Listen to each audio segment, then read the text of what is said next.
Tá gravando. Gente, é a primeira vez. Primeiro vídeo que eu gravo para poder ajudar vocês, explicar para vocês uma das questões que eu enviei. Eu não sou boa nisso, eu não gosto de vídeo e eu não pretendo fazer disso um hábito. Mas diante de tantas dúvidas que eu vi, que chegaram para mim a respeito dessa questão que eu passei quarta-feira passada, eu achei melhor fazer um vídeo para explicar logo como é que eu quero, o que é exatamente, dar uma explicação breve para vocês entenderem melhor e daí, quem sabe, né, responder logo essa questão. É o seguinte, pessoal, a questão que eu passei quarta-feira passada, né, o nome do assunto, né, o eixo temático daquela semana era saúde, sendo que esses eixos temáticos, eles estão chegando para a gente pela secretaria. A secretaria envia esses eixos temáticos e a gente tem que fazer para vocês atividades relacionadas dentro desse texto, dentro desse tema. Só que vocês, em terceiro ano, eu não acho que a gente deva se distanciar do conteúdo do Enem. Afinal de contas, né, foi adiado. Espero que seja. Enfim, sem falar sobre esse assunto, tem o Enem. Adiado ou não, ele vai rolar. Então é o seguinte, eu estou tentando fazer assim, deixar a atividade dentro do eixo temático, sendo que aproveitando para trabalhar os conteúdos e os conteúdos que a gente precisa para o Enem. Então, pensando nisso, eu comecei a pensar, um dos assuntos muito importantes, acho que é o terceiro ou quarto que mais cai no Enem, é urbanização. E aí, urbanização de modo geral, urbanização brasileira, que é o assunto de terceiro ano de vocês, eu acho que é importante para a gente trabalhar logo. Aí eu achei que era importante a gente já trazer esse assunto. Para início de conversa, antes de começar a falar de urbanização diretamente, eu acho melhor que a gente faça uma revisão, uma maneira de abordar, de iniciar o assunto diferenciada. Quando a gente geralmente vai estudar a urbanização, a gente começa lá para 1970, 1940, que dependendo do lugar no Brasil, a gente tem o início, como é que eu vou falar? O início mesmo, assim, das grandes aglomerações ditas urbanas nesse período do século XX, 1940 a 1970, a explosão das cidades. A partir de 1940, o Brasil começa a ser um país de maioria urbana e não mais de maioria agrária.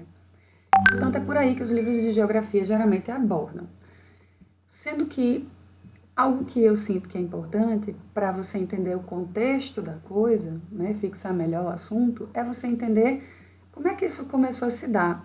Principalmente porque no Enem eles vão pedir para vocês trabalharem muito a questão dos problemas urbanos.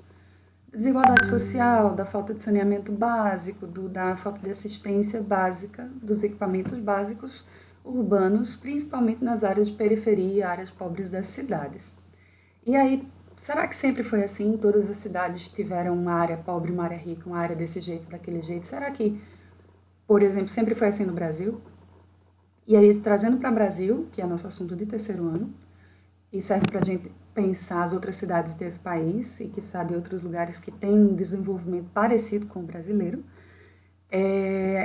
é importante a gente lembrar de como é que era o Rio de Janeiro, vamos partir do Rio de Janeiro, capital do Brasil, no momento do final do século XVIII. E aí eu parto do princípio, o texto que eu coloquei para vocês e a minha aula vai começar a falar do Rio de Janeiro. Não que ele seja mais importante ou menos importante, a questão é que foi a primeira cidade realmente de destaque no Brasil. Ela não nasceu como cidade, nasceu como vila e foi se desenvolvendo. As cidades, os grandes aglomerados de pessoas, de prédios, de casas, de armazéns e de benfeitorias, eram justamente a que chamavam benfeitorias, da época da colônia. Portugal exercia um colonialismo no Brasil de exploração. Então, qual era o interesse de Portugal no Brasil? Colonizar, mas principalmente explorar.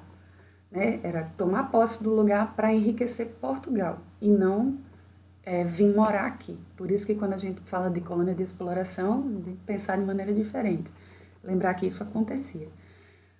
Aí, para agilizar a exploração de certos recursos naturais, como o pau-brasil, café, ouro, tal, um monte de coisa, cana-de-açúcar, foram instaladas benfeitorias, era o nome que se dava aos lugares onde tinham portos, áreas enfim, como o nome diz, benfeitorias, para aquilo ser transportado para Portugal, para a Europa. Então, nas principais cidades existiam essas benfeitorias. E essas principais cidades, logicamente, ficavam no litoral, porque iam de navio para a Europa os recursos naturais explorados daqui. Também era um lugar que recebia os mercados os escravos para trabalhar na colônia e lugares onde se recebiam também aquilo que a colônia comprava da Europa para manter a vida, né? Muitas comidas, muita roupa, muito tecido, muitas máquinas, muitas ferramentas, tudo foi vindo da Europa e essas trocas eram feitas por portos no litoral. Tanto é que todas as capitais dos estados que banham o litoral brasileiro são cidades no litoral. As principais cidades dos estados que banham o litoral as capitais são na praia, com exceção de Curitiba. Então, você tem as grandes cidades no litoral. Uma das grandes cidades importantes, depois de Salvador, quando declinou um pouco a riqueza lá e a capital foi trazida para o Rio de Janeiro. E aí, no final do século, teve um acontecimento que fez a família real vir morar aqui no Brasil. Até tem uma novela que eu sugeri que vocês assistissem algumas cenas, pelo menos, que passa na Globo agora, uma reprise de uma novela que já passou, que era... Cara, eu botei no coisa, já esqueci, eu não assisti direito. Novo Mundo, né? Porque ali está retratando o Rio de Janeiro como ele era nessa época aí, quando a vinda da família real para o Brasil. E o Império Brasileiro e tudo mais. Aí, quando você começa a entender como é que o Rio de Janeiro se organizava, né? Quando você olha para aquela novela, as cenas você vê ruas de areia, de barro com lama, pessoas da nobreza, de altas classes sociais, cruzando na mesma rua e frequentando os mesmos ambientes que classes sociais mais baixas, escravos, gente pedinte, então era tudo muito junto, muito misturado. O que se conhecia do Rio de Janeiro era aquilo ali, que a cena abrange uma área pequena, né, lá do centro do Rio de Janeiro, e todo mundo morava muito junto. Então, assim, não existia muita segregação socioespacial, sócio de sociedade e espacial que se reflete no espaço. Não havia isso muito. E, para começo de conversa, a cidade do Rio também, ela era só um entreposto comercial, basicamente. Recebia da Europa e vendia para a Europa. Não havia uma preocupação em ter ruas, casas organizadas, saneamento básico, nada que deixasse o lugar mais habitável. Não, isso não era prioridade. Então, quando a família real veio para o Brasil, eles começaram a dizer, eita, o Rio vem morar aqui, vamos ajeitar a casa. Só quando você vai receber uma visita importante, sabe quando você vai gravar um vídeo para os seus alunos, você vai lá dentro, você bota uma blusa, tal, se ajeita, para ficar melhor, aparecer melhor. Então, eles fizeram um pouco disso já, a princípio, na cidade do Rio de Janeiro. E, como eu coloco para vocês, é no início do século. Então, no início do século também, uma coisa que eu quero que vocês vejam, antes da modernidade, antes do iluminismo, eu estou voltando agora, dando um pulo lá atrás, no século XVII, 18, não sou professora de história, enfim, que houve o iluminismo e a renúncia do pensamento de que Deus é que mandava em todas as coisas. Então, qual era o pensamento anterior à ciência e à modernidade, à Idade Moderna? Era você ficava doente porque você pecou, ou você errava e você estava colhendo as consequências dos seus pecados, dos seus erros, ou então era Deus que queria. Não tinha uma explicação, não se buscava uma explicação científica de por que as pessoas adoeciam, porque as pestes aconteciam. A partir dos momentos que começaram a ter pestes no mundo, teve a peste da gripe espanhola, que é uma epidemia que a gente já deve ter escutado falar, vocês já devem ter escutado falar nesse contexto que a gente está vivendo hoje, que houve isso antes, né? Gripe espanhola, 1904, início do século XX. Justamente nessa época que toma força as explicações científicas para as epidemias e as doenças. Então, quais são as explicações mais claras que se davam?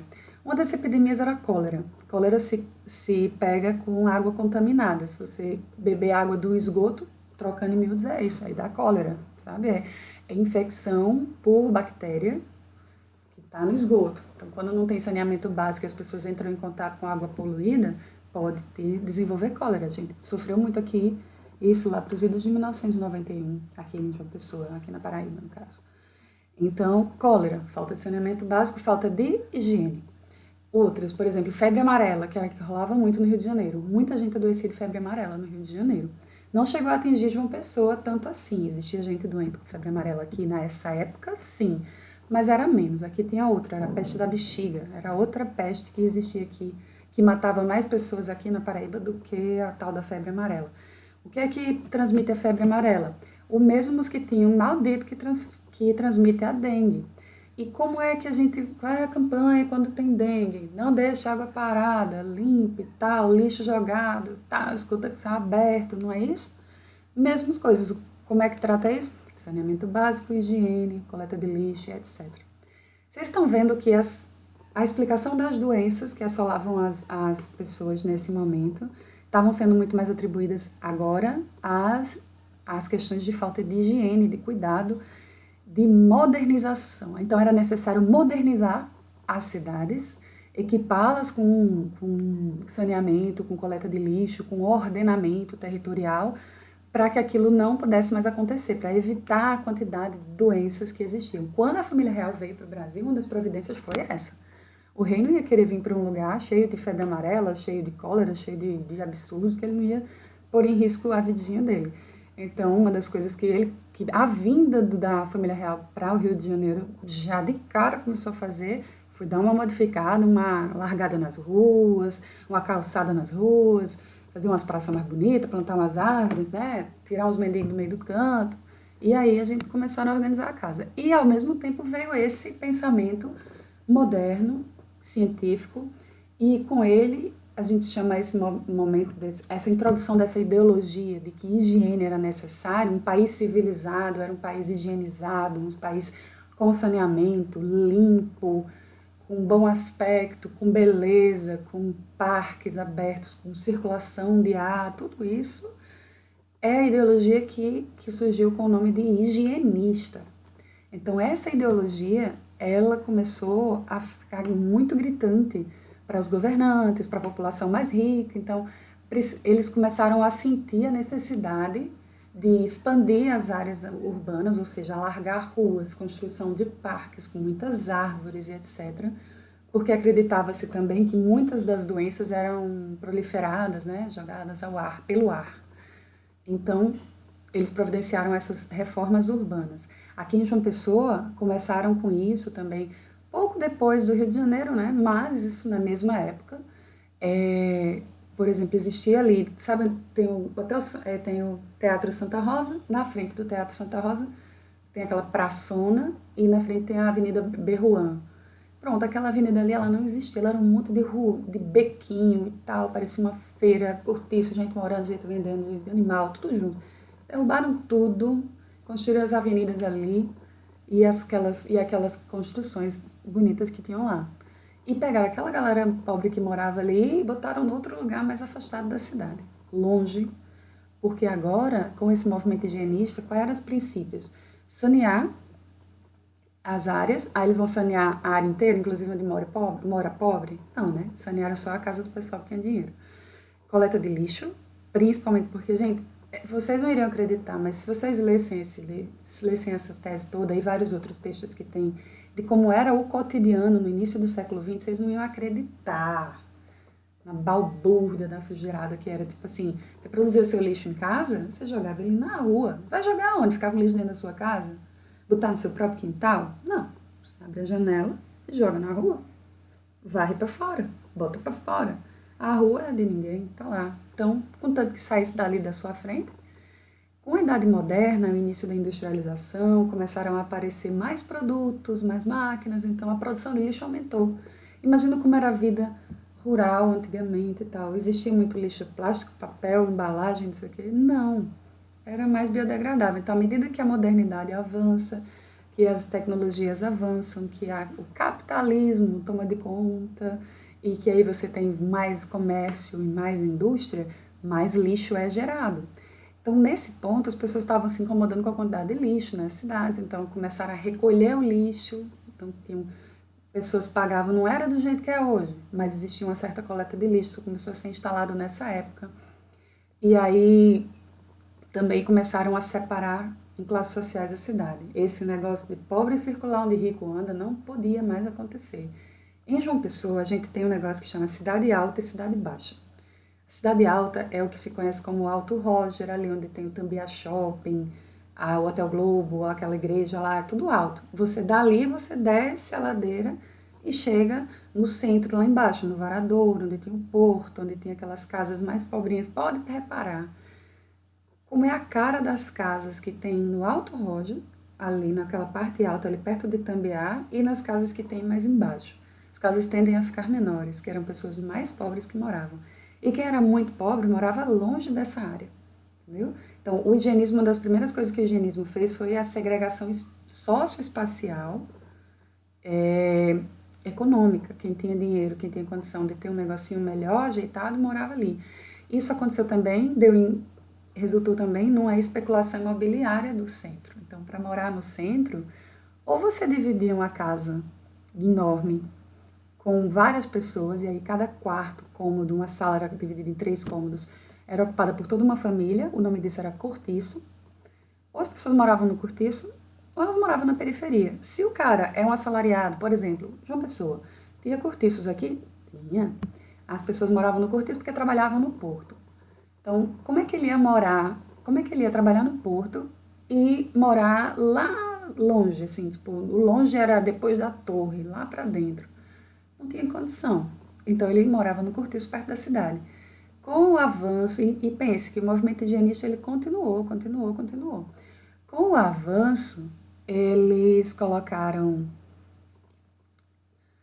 eles começaram a continuamente separar mais ainda, desenvolver meios de transporte público mais caros e de modo que as pessoas não podiam morar tão separado. E aí aquele cortiço, aquelas áreas ficaram muito caras de morar. E aí, vamos falar de novo do Rio de Janeiro, porque é mais para exemplificar melhor. Então, vê só, na virada do século XIX para XX, teve uma crise do café, ou seja, muita gente que trabalhava no café, lá dentro, lá para o interior, perto do Rio de Janeiro, São Paulo, se viram sem emprego. Então, lembra da história do êxodo rural, que vocês já ouviram falar pra caramba, o pessoal perde seus empregos no campo e vem morar na cidade. Pronto, muitas pessoas se mudaram para a cidade buscando emprego. Então, crise do café veio gente morar na cidade. Você tinha o fim da escravidão, né, acabando com o comércio escravos da escravidão, então os escravos estavam sendo libertos, lembra do vídeo que eu postei? Então, a Lei Áurea assinada, então muitos escravos estavam livres, mas livres como? Na miséria. E aí você tem, além disso, os fluxos de imigrantes, teve muito imigrante que veio para o Brasil trabalhar na lavoura cafeira e aí não tinha onde morar mais. Essas pessoas procuravam emprego no centro, era lá onde tinham que fazer. E não podiam morar longe. E vão fazer o quê? Não pode mais ter cortiço, proibir os cortiços, derrubar os cortiços, não pode ter cortiço. E aí, então, eles vão fazer o quê? Subir o morro. Tem lugares no centro da cidade, nas áreas próximas do centro, dos grandes bairros, dos bairros nobres e dos bairros ricos no Rio de Janeiro e em todas as cidades, em que você tem as áreas habitáveis e as áreas não habitáveis, assim, que sejam difíceis de habitar. Rio de Janeiro tinha as margens de rios e o morro. Então, o que o pobre fez? Começou a desmatar o morro e construir ali. E aí esse foi o tal do surgimento das favelas do Rio de Janeiro. Assim também foi em Recife, assim também de certa forma foi em João Pessoa. Por exemplo, o pessoal que trabalhava no Porto do Capim, faz tempo, viu? Eles perderam seus empregos porque o porto foi fechado, não tinha mais condição de receber navios ali, o porto foi-se embora para Cabedelo, né? Abriram um grande porto em Cabedelo. O pessoal do Porto de Capim foi trabalhar onde? Bico, no centro e tal, mas eles moravam por ali. Então, eles habitaram a área do Porto do Capim. Então, os antigos armazéns, aquela área ali, e eles começaram a pescar e habitaram aquela região ali. Thalita, né? Você sabe falar muito melhor do que eu sobre isso aí.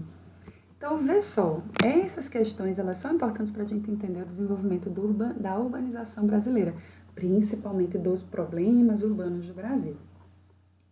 Então, assim, Para você discutir no Enem sobre saneamento básico, que está muito em alta, né? Porque o Pacto pelo Saneamento, o Brasil assinou e tem que dar uma resposta. O Pacto de Saneamento é um assunto que vocês devem dar uma lidazinha. Aí você tem, além disso, você tem as questões de segregação espacial, como eu falei, desigualdade de oportunidades, as crises em transporte público e a crise do trânsito nas cidades e tal. As cidades não são mais suficientes para a quantidade de gente de carro. São muitas crises e problemas urbanos que existem. E se você entender o contexto disso, fica mais fácil para você estudar esse assunto. Na questão, voltando para a questão que eu passei para vocês, então, o que eu coloquei de pergunta, minha questão? Olha lá, eu coloquei: há semelhanças com algumas atitudes do Estado na época do movimento higienista que estamos vivendo neste momento de pandemia. Existem várias semelhanças, existe pelo menos o pânico, pelo menos o pânico, não vou dizer, pelo menos a necessidade de sempre estar higienizando e tal, mantendo a distância, assim, e tal. Aí, então, há novos desafios e novas condutas, diferenças em como a pandemia atinge as diferentes classes sociais. Não sei se vocês também já viram que a pandemia, muitas pessoas falam por aí que o vírus vai pegar todo mundo, ele é um vírus que não tem preconceito, pega rico e pobre, negro e branco e tal. Não é bem assim, a gente sabe que as coisas nunca são de igual. A chance de uma pessoa se contaminar porque mora numa comunidade que tem pouca condição de se fazer um isolamento social, imagina, uma pessoa numa casa que tem um cômodo e mora, sei lá, 6 pessoas na mesma casa de um cômodo só. Como é que vai fazer isolamento social dessa pessoa? Não dá, entendeu? Assim, então, a crise e a pandemia, ela chega para todo mundo, mas ela chega com pesos e consequências diferenciados. Pois bem, voltando para a questão. Há novos desafios e novas condutas, diferenças em como a pandemia... Né, aqui, ó, eu estou lendo a primeira parte da questão. Cadê? Diferenças em como a pandemia atinge diferentes classes sociais, seja em relação à preservação de sua saúde, seja no âmbito econômico, cultural e identitário. Aí, aqui, continuando. Identifique, o que eu pedi? Identifique o que a sua cidade tem em comum com o Rio de Janeiro, no sentido de que as mesmas reformas que aconteceram naquela cidade se deram em todas as cidades brasileiras. Lembra que eu falei? A gente não recebeu a família real aqui, não. Porém, a gente também teve um movimento higienista que separou a cidade em lugares em cidade alta, cidade baixa, e a cidade de saneamento não chegou para todo mundo, e etc. Então, leiam o texto, tendo em mente que o que aconteceu no Rio de Janeiro aconteceu também aqui em João Pessoa, em diferentes proporções, em diferentes épocas, mas o movimento higienista chegou para várias cidades, para todas as cidades da época, né? João Pessoa, que já foi fundada com a categoria de cidade, isso aqui é um quesinho de história. Existem cidades que surgiram como vila, depois elas cresceram e foram crescendo até se tornarem cidades. João Pessoa não, ela nasceu com um decreto de cidade, apesar de ser só uma vila, com o nome, né, de Nossa Senhora das Neves. Também teve intervenções higienistas que deixaram marcas na organização do território até hoje. Reflita e relate o que você enxerga e por quê. Se você um dia já andou pelo centro da cidade, já deu uma volta ali no Varadouro, já andou pela pracinha, as igrejas que tem lá embaixo, aquelas casas bonitas, repare, pense, lembre. E outra, reflita como é isso hoje em dia. Vamos pensar em uma pessoa de hoje em dia. Será que todos os bairros de João Pessoa têm problema de saneamento? Quais os bairros que vocês acham que têm problema de saneamento? E será que as comunidades que existem ainda aqui, entre os bairros mais antigos e mais novos da cidade de João Pessoa, nas comunidades tem saneamento? Será que tem coleta de lixo? Será que essas regiões, essas áreas habitadas dentro da cidade, que são ditas como favelas e comunidades, será que elas têm a mesma assistência social de áreas como bairros como Mangabeira, como Cristo, como o Baixo Roger, assim? Será que tem? Entendeu? Será que isso que aconteceu no início do século nos perpetua até hoje? Reflita como é o seu bairro, reflita como é a diferença do seu bairro e a comunidade mais próxima dele. Se você mora numa área dessas, numa comunidade dessa, você tem mais conhecimento de causa ainda. E aí é isso que eu quero que você responda, que você reflita como é a sua cidade. Se você acha que esse movimento higienista, que tipo de marca ele deixou e que tipo de marca existe até hoje com relação à segregação socioespacial que reflete nesse campo. Por exemplo, praça é um negócio que toda cidade de uma pessoa tem. Mas será que as melhores praças, as praças com mais assistência, com mais manutenção e tal, estão localizadas aonde? Bessa, Manaíra, Cabo Branco, as áreas mais nobres de Mangabeira, ou lá, ou em toda a cidade do mesmo jeito? Reflitam sobre a segregação socioespacial da sua cidade, lembrando que existiu esse movimento higienista. Será que isso não tem até hoje? Será que isso não deixou, isso que aconteceu lá no início do século não deixa marcas até hoje na sua cidade? Gente, leiam o texto com atenção. São trechos do texto, eles são muito explicadinhos. Eu li, reli de novo. Então, gente, é só ler. Deem muito mais atenção ao texto do que ao vídeo. O vídeo é só para mostrar para vocês que foi nesse momento que também teve a abolição da escravatura e os negros miseráveis não tinham onde ir, e eles, junto com os outros pobres que estavam se acumulando, se amontoando nas cidades, também foram morar nas comunidades. Essa é uma explicação, por exemplo, por que nas comunidades do Rio de Janeiro existia uma quantidade muito maior de pessoas afrodescendentes do que em outras áreas da cidade. Isso também é uma explicação. Entendeu? Assim, então, reflitam e escrevam. Uma resposta curta, tá bom? E, por favor, teve alunos que colocaram as respostas nos comentários. Gente, no comentário ele não marca lá a questão como feita. Então, coloca a resposta no lugarzinho mesmo. Você clica lá, ver a atividade, responder. Embaixo tem parágrafozinho. É um parágrafo curto. Seja breve e dê ênfase à sua cidade e esse movimento higienista. Reflita sobre essa segregação socioespacial, tá bom? Eu disse que ia fazer um negócio curto, mas ficou enorme. Boa noite.